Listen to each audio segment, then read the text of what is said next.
கிறிஸ்துவுக்குள் பிரியமானவர்களே, அப்போஸ்தலனாகிய பவுல் பிலிப்பியருக்கு நிருபத்தில் 1ஆம் அதிகாரத்தில் 1ஆம் வசனத்தில் நான் இப்படியாய் வாசிக்கிறோம். இயேசு கிறிஸ்துவின் ஊழியக்காரராகிய பவுலும் தீமோத்தேயும் பிலிப்பு பட்டணத்தில் கிறிஸ்து இயேசுவுக்குள்ளான பரிசுத்தவான்களான அனைவருக்கும், கண்காணிகளுக்கும், உதவிக்காரருக்கும் எழுதியிருக்கிறதை நாம் பார்க்கிறோம். முதல் வசனத்திலேயே அவர் எப்படி எழுதுகிறார் என்று பார்க்கிற பொழுது, கிறிஸ்து இயேசுவுக்குள்ளான பரிசுத்தவான்கள் அனைவருக்கும். இந்த அதிகாலை வேளையில் ஆண்டவராக இயேசுவை தேடி வந்திருக்கிற எனக்கு அருமையான சகோதர சகோதரிகளே, உங்களுக்கும் இந்த நாளிலே, இந்த காலை வேளையிலே வேதவசனம் சொல்லுகிறது காரியம் என்னவென்று சொன்னால், கிறிஸ்து இயேசுவுக்குள்ளான பரிசுத்தவான்கள் அனைவருக்கும் இந்த காலை வேளையிலே ஆண்டவர் சொல்லுகிற செய்தி என்னன்னு சொன்னால், பரிசுத்தவான்கள், நீங்கள் பரிசுத்தவான்கள், கிறிஸ்து இயேசுக்குள் பரிசுத்தவான்கள், கிறிஸ்து இயேசுவினாலே பரிசுத்தமாக்கப்பட்டவர்கள், கிறிஸ்து இயேசு சொந்த இரட்சகராக ஏற்றுக்கொண்டு பாவங்களை அறிக்கை செய்து மூழ்கி ஞானஸ்தானம் எடுத்தனாலே பரிசுத்தவான்களாக்கப்பட்டிருக்கிறீர்கள். ஆகவே இந்த பரிசுத்தவான்களை குறித்து நாம் வாசிக்கிற பொழுது பாருங்கள், பழைய ஏற்பாட்டு சொல்லப்பட்ட காரியத்திலே லேவியராகமத்திலே நாம் வாசிக்கிறோம். ஆசாரியர்களை தேவன் தம்முடைய ஊழியங்களுக்கென்று பிரித்து எடுத்திருக்கிறதை பார்க்கிறோம். அங்கே அவர் சொல்லுகிற காரியம் என்ன? லேவியராகமம் 21ஆம் அதிகாரத்தில் 6ஆம் வசனத்தில் நாம் இப்படியாய் வாசிக்கிறோம். என்னவென்று சொன்னால், they shall be holy to their God.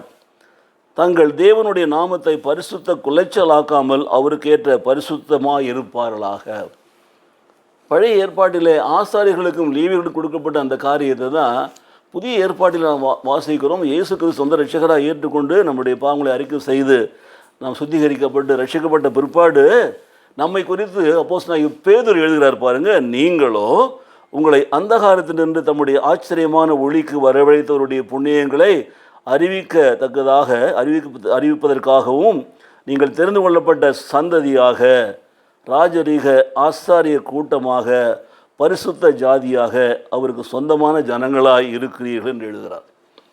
அப்போது பழைய ஏற்பாட்டிலே ஆசாரியர்களை பரிசுத்தமாக இருக்க வேண்டும் என்று சொன்ன தேவன், புதிய ஏற்பாட்டிலே தம்முடைய சொந்த இரத்தத்தினாலே மீட்கப்பட்ட ஜனங்களை பரிசுத்த ஜாதி என்று சொல்லுகிறார். நீங்கள் பரிசுத்தமாக்கப்பட்டீர்கள் என்று சொல்லுகிறார்.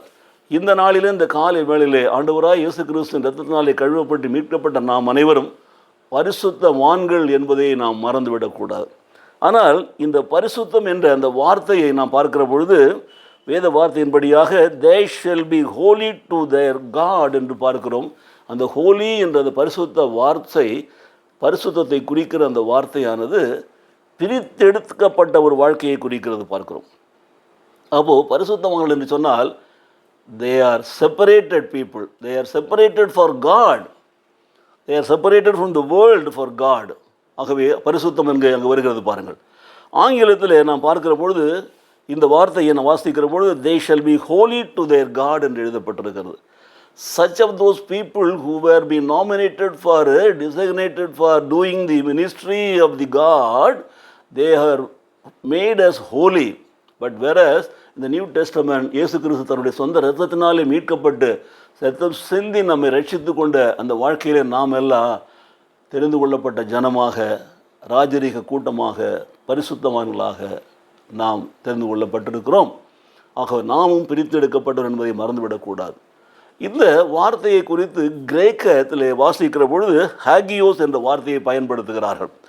அதே ஹீப்ருவில் அந்த வார்த்தையை பார்க்கிற பொழுது காடோஸ் என்ற வார்த்தையை பயன்படுத்துகிறார்கள்.